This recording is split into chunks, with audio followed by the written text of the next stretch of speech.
ఈ రోజు అంటే గురువారం సెప్టెంబర్ 5వ తారీఖున ప్యారిస్ లో 26 ఐరోపా దేశాలు జెలెన్స్కీతో సమావేశమయ్యాయి.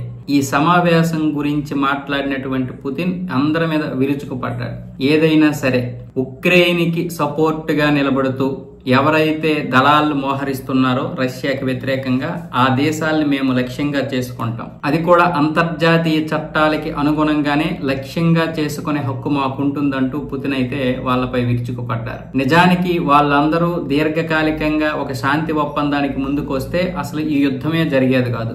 యుద్ధమే జరగకపోతే ఇంకా ఆ దళాలు మోహరించాల్సిన అవసరం ఏంటి? ఈ అన్ని దేశాలు కూడా చట్టాలకి విరుద్ధంగా ఉక్రెయిన్ కి సహాయం చేస్తున్నాయి. ఉక్రెయిన్ కూడా పాశ్చాత్య దేశాలతో సంబంధాలు పెట్టుకోవడం వల్లే ఈ యుద్ధం కూడా ఇంత దినిగా జరుగుతోంది. లేకపోతే అసలు యుద్ధమే జరిగేది కాదు. వారెవరికీ కూడా శాంతియుతంగా యుద్ధాన్ని ఆపుదామనే ఉద్దేశం అయితే లేదు. కేవలం యుద్ధం చేసి ఒక దేశాన్ని పూర్తిగా అణగదొక్కదామనే ఉద్దేశం ఉందంటూ ఈ ఐరోపా దేశాలను ఉద్దేశించి ఈ రోజు పుతిన్ అయితే మీడియాతో మాట్లాడటం జరిగింది. కేవలం ఒక దేశాన్ని లక్ష్యం చేసుకుని ఐరోపా దేశాలు, పాశ్చాత్య దేశాలన్నీ కూడా పగపట్టేశాయంటూ, అంటే రష్యా మీద పగపట్టేశాయన్న విధంగా పుతిన్ గారు అయితే మాట్లాడుతూ వాళ్ళందరికైతే గట్టిగా ఇచ్చేశారు.